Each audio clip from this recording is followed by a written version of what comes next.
तो स्टूडेंट्स, आज हम फिर से लेसन नंबर 2 के एमसीक्यूज़ करेंगे। पिछली वीडियो में पार्ट 1 में हमने 1 to 10 एमसीक्यूज़ डिस्कस किए थे। अब हम 11 से 20 करेंगे, मतलब नेक्स्ट 10 करेंगे। ध्यान से इस वीडियो को ज़रा देखना, इससे बाहर कुछ भी नहीं आने वाला, क्योंकि टोटल 45 हमने एमसीक्यूज़ को कंप्लीट करना है। 10 हम ऑलरेडी कर चुके हैं, 10 हम आज करेंगे तो 20 हो जाएंगे, ठीक है। बाकी के रह जाएंगे 25, वो हम नेक्स्ट वीडियोज़ में कवर करेंगे। स्टार्ट कर लेते हैं। Yes, a box contains nail in a sawdust. Sawdust बच्चों क्या होता है? जो लक्कड़ का काम करते हैं, जब वो लक्कड़ को शेप कर रहे होते हैं तो थोड़ा सी धूल सी गिर रही होती है, उसको बोलते हैं सॉडस्ट, ठीक है। अब सॉडस्ट में आयरन की नेल्स गिर गई हैं, ठीक है। अब उसको आप सेपरेट कैसे करोगे? यस, उसको आप सेपरेट कैसे करोगे ये हम देखेंगे। बेटा जब भी आ जाएगा ना आपको नेल्स के बारे में, तो आपने क्या करना है, आपने देखना है कि ऑप्शंस में क्या मैग्नेट दिया हुआ कहीं, क्योंकि अगर मैग्नेट दिया हुआ है इसका मतलब मैग्नेट ही उसका आंसर होने वाला है। यहाँ पे भी ऐसा है, कील गिर गई है सॉडस्ट में, कैसे सेपरेट करोगे? मैग्नेट को लेकर, ठीक है। मैग्नेट यूज़ करोगे, मैग्नेटिक सेपरेशन करोगे। तो ये हो गया एमसीक्यू नंबर 11। नेक्स्ट है, which separating technique can be use to separate salt from camphor. Salt होता है खाने वाला नमक, कैम्फर होता है कपूर। कैम्फर होता है बेटा ये सॉलिड फॉर्म में होता है, और ये सॉलिड से सीधा ये गैस में चला जाता है कैम्फर। ये कभी भी लिक्विड में नहीं जाता है, लिक्विड में नहीं जाता है। और इस टर्म को जो सीधा सॉलिड से गैस में चला जाता है उसको बोलते हैं सब्लिमेशन। तो ऐसा याद रखना, कैम्फर आ जाए, नैफ्थलीन बॉल्स आ जाएं, उसमें अगर सेपरेटिंग टेक्निक्स आपको पूछे हैं तो आपने सब्लिमेशन ही ढूंढना है ऑप्शन में, ठीक है। तो ये भी हो गया आपका। नेक्स्ट न्यूमेरिक एमसीक्यूज बेटा, मुझे लगता है मैंने यहाँ पे नंबर नहीं डाला, चलो इसको हम ऐसे पढ़ लेते हैं। आपके पास मिक्सचर थे, दोनों सॉलिड के थे, ठीक है। दो सॉलिड के मिक्सचर्स हैं, one of them is adding solvent. एक दोनों में से, दोनों को आपने अलग अलग करना है। अब दोनों में से जो एक है ना उसको वाटर में मिक्स करना है, ठीक है। अब दूसरे को उससे सेपरेट कैसे करोगे, ठीक है। ऑप्शन क्या है? व्हेन, ऑप्शन पहले नंबर पे पढ़ लेते हैं, when both solid in the mixture are soluble. अगर दोनों सॉलिड हैं और दोनों पानी में मिक्स हो जाएंगे, क्या सेपरेट कर पाओगे? नो, ठीक है। दोनों सॉलिड हैं और दोनों पानी में मिक्स नहीं हो रहे, तो फिर कैसे सेपरेट करोगे? क्योंकि ऑप्शन में उन्होंने हमें दिया है कि दोनों में से एक जो है पानी में घुल जाता है, मिक्स हो जाता है। ऑप्शन सी है, when only one component in the mixture is solid. कहते हैं दोनों में से एक कंपोनेंट सिर्फ लिक्विड है। नो, हमें तो दोनों ही ऊपर सॉलिड के दिए हुए हैं, ठीक है। तो ऑप्शन नंबर डी कौन सी है? When one of the solid is mixture in soluble, mixture is soluble in water. बेटा ये दोनों अगर सॉलिड में हैं और आपने दोनों को अलग अलग करना है, तो दोनों में से एक जो पानी में घुल जाएगा, ठीक है। जैसे ये रखा, एक दोनों को डाला हमने, ठीक है। दोनों में से एक तो पानी में मिक्स हो गया, लेकिन जो दूसरा है वो नहीं मिक्स हुआ। अब जो पानी है उसको अलग कर लो, उसमें एक मिक्सचर आ गया, ठीक है। और जो दूसरा जो नहीं घुला, जो नहीं मिक्स हो पाया, उसको अलग कर दो, तो हो गए ना दोनों कंपोनेंट सेपरेट सेपरेट। तो बस इस तरह के क्वेश्चन थोड़ा सा दिमाग लगाना पड़ेगा, अदरवाइज बहुत ज़्यादा ईजी हैं ये। नेक्स्ट है question number 13, a student dropped iron filling. बेटा सबसे पहले तो ये समझ लो, जब भी वर्ड आयरन आ जाएगा मैग्नेट ढूंढना है आपने ऑप्शन में। अगर मैग्नेट ढूंढ लिया तो समझो वही ऑप्शन करेक्ट है। तो बिना पढ़े में अगर मैं मैग्नेट देखूँ, इसमें भी मैग्नेट नहीं है, इसमें भी नहीं है, इसमें भी नहीं है, तो इसमें मैग्नेट है, तो ऑप्शन यही सही होने वाला है। बिना पढ़े भी कर सकते हो, ठीक है। आयरन नेल को मैग्नेट ढूंढना है अपने ऑप्शन में। हाँ, अगर 2 बार किसी ऑप्शन में मैग्नेट आया तो फिर पूरी लाइन आपको पढ़नी पड़ेगी, ठीक है। ये तरीका हर बार नहीं ना चलेगा, एक आधी बार ऐसा आप कर सकते हैं। नेक्स्ट है, तो नहीं पढ़ते हैं हम एमसीक्यूज़ को, या चलो पढ़ भी लेते हैं।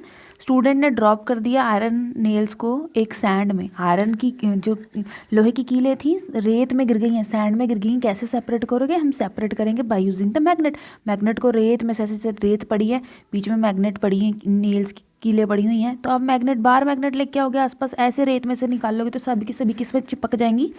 मैग्नेट के साथ, ठीक है। तो इस तरह से ये भी हो जाएगा। नेक्स्ट है MCQ number 14, a student took a solution of salty water. Salty water क्या होता है? कोई ज़्यादा ये फॉर्मूले वाला चीज़ नहीं है, नमक को पानी में मिक्स किया, बस उसको सॉल्टी वाटर बोल दिया उन्होंने। अब करना क्या चाहता है स्टूडेंट चाहता है कि वो सेपरेट कर दे, सॉल्ट को अलग कर दे, वाटर को अलग कर दे।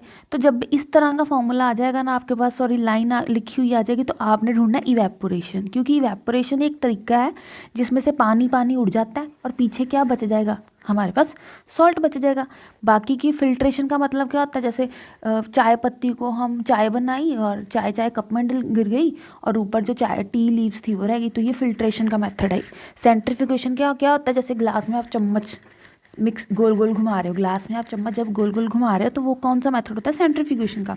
क्रोमेटोग्राफी कलर्स, ठीक है, पानी के एक छोटा सा पेपर लिया, उस पर पानी का इंक का ड्रॉ पेन से गोल गोल गोल गोल सर्कल बना दिया और ज़रा से पानी की बूंद डाल दी उस पर, तो क्या हो रहा है, सेपरेट हो जाते हैं सारे कलर, वो सारा का सारा जो इंक है ना वो सारा फैल जाता है।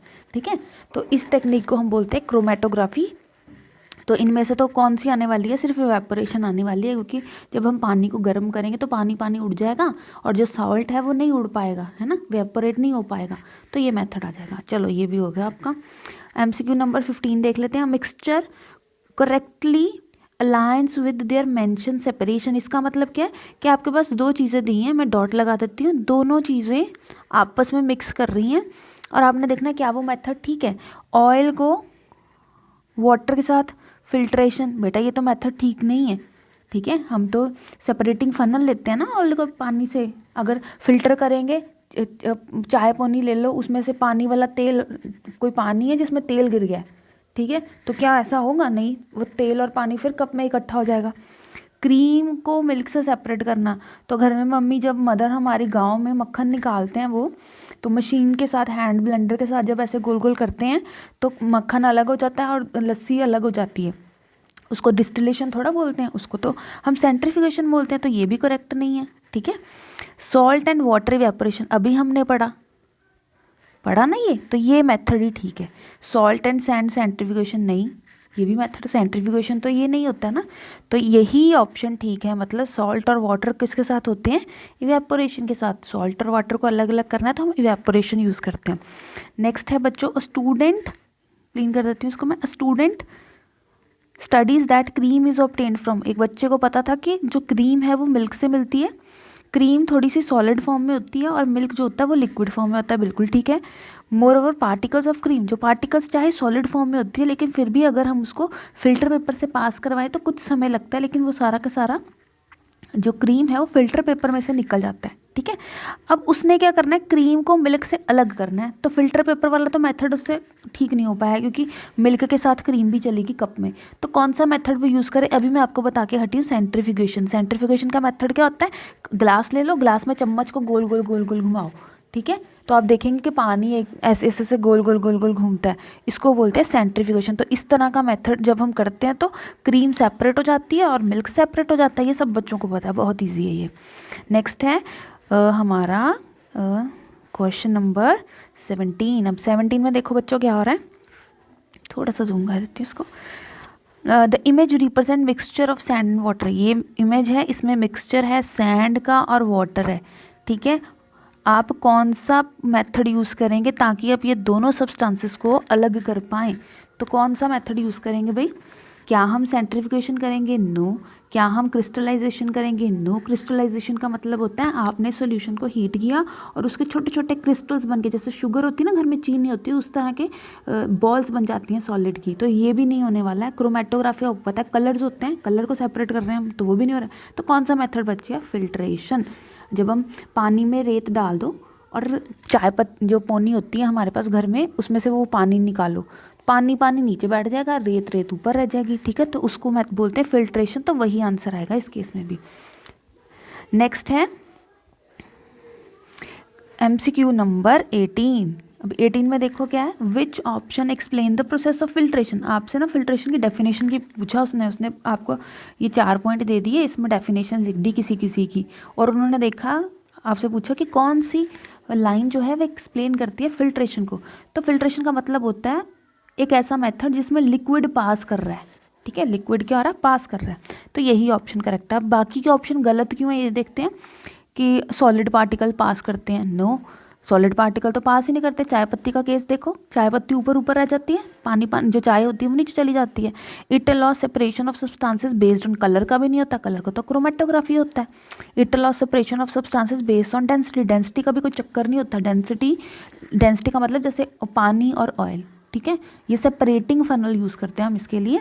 तो ये भी मेथड गलत है। तो ऑप्शन ए फिल्ट्रेशन ही होता है कि लिक्विड पास कर जाता है। नेक्स्ट है क्वेश्चन नंबर हमारे पास 19। Let me clear this. A student collected a mixture of sawdust. Sawdust मैं अभी आपको बता के हटी हूँ बच्चों। सॉडस्ट क्या होता है? जो वुड लक्कड़ का जो काम करते हैं, जब ऐसे ऐसे वो लक्कड़ के ऊपर अपनी मशीन से रगड़ते हैं तो नीचे पाउडर सा बन जाता है, उसको बोलते हैं सॉडस्ट। तो ऐसा सॉडस्ट था, पानी मिक्स कर दिया उसने उसमें, और एक्सपेरिमेंट करना चाहता है बच्चा in order to separate sawdust from the mixture. अब वो चाहता है कि पानी अलग हो जाए और वो सॉडस्ट अलग हो जाए, ठीक है। तो अब वो दोनों को अलग अलग करने के लिए फ़िल्टर में से निकालता है, फ़िल्टर पेपर में से निकालता है, ठीक है। उसने ऑब्जर्व किया कि कुछ सॉलिड सा है ना फ़िल्टर पेपर के ऊपर रह जाता है और लिक्विड लिक्विड जो है बीकर में चला गया। आपने बताना है कि ये क्यों हुआ, ठीक है। ये क्या क्यों होगा? ऑप्शन पढ़ो। नंबर 1 पे लिखे absorption of water. Water absorb कर लिया अभी फ़िल्टर पेपर ने। ऐसा तो नहीं होता पानी, फ़िल्टर पेपर में से पानी निकालोगे तो पानी नीचे चला जाता है, ठीक है। तो ऑप्शन गलत है, ए वाली। बी है एब्जॉर्प्शन ऑफ सॉडस्ट। वो कह रहा है कि सॉडस्ट ही ऑब्जर्व कर ली फ़िल्टर पेपर ने। नो, ये भी नहीं होने वाला। अब सॉडस्ट थोड़ा ऑब्जर्व करेगा, फ़िल्टर पेपर में से पानी पानी लिक्विड लिक्विड नीचे चला जाता है ना दूसरे कंटेनर में। तो सी क्या? Allowing liquid to pass through filter paper. ये कुछ ठीक लग रहा है। और नीचे क्या? Allowing sawdust to pass through filter. ये तो बिल्कुल ही गलत। सॉ डस्ट कैसे चली जाएगी फिल्टर पेपर को पास करके नीचे कप में, ठीक है। चाय पत्ती तो नहीं ना जा सकती। तो इस तरह से ऑप्शन नंबर सी है वो बिल्कुल ठीक है कि जो लिक्विड है वो पास कर जाता है फिल्टर पेपर में से, ठीक है जी। नेक्स्ट है question number 20। Table list few properties of substances. हमारे पास कोई सब्सटेंस है जिसका प्रॉपर्टीज़ हैं, डेंसिटी भी, कलर भी दिया हुआ, लस्टर लस्टर शाइन। डेंसिटी जैसे ऑयल और वाटर, ठीक है। वाटर की डेंसिटी कम होती है और ऑयल की डेंसिटी ज़्यादा होती है, इसलिए पानी में तेल डाल के देखना, एक चम्मच तेल तेल ऊपर आ जाएगा। क्यों? क्योंकि वो डेंसिटी में ज़्यादा है, ठीक है। सॉरी, वो उसकी ऑयल की डेंसिटी जो होती है वो कम होती है। यस, ऑयल की जो डेंसिटी होती है बच्चों वो लेस होती है और वाटर की डेंसिटी क्या होती है वो ज़्यादा होती है, ठीक है। थोड़ा सा गड़बड़ कर गई मैं यहाँ पे। चलो ये क्वेश्चन देख लेते हैं। एमसीक्यू क्या है? To apply the process of centrifugation in a mixture. आप ना, आपके पास कोई सब्सटेंस है जिसमें ये प्रॉपर्टीज़ दी हुई, डेंसिटी, कलर और लस्टर। आपने सेंट्रीफ्यूगेशन मेथड अपनाया, मतलब गोल गोल कोई सी सब्सटेंस था उसको गोल गोल ऐसे ऐसे घुमाना शुरू कर दिया, सेंट्रीफ्यूगेशन मेथड अप्लाई किया, कहने का मतलब है। आप बताओ which property of the substance should very. वो कह रहा है कि कौन सी प्रॉपर्टी वेरी कर जाएगी भाई? क्या डेंसिटी चेंज हो जाएगी? क्या कलर ही चेंज हो जाएगा? क्या शाइन ख़त्म हो जाएगी? तो बेटा जब भी हम सेंट्रीफ्यूगेशन मेथड अप्लाई करते हैं ना, सिर्फ और सिर्फ डेंसिटी में फ़र्क पड़ता है।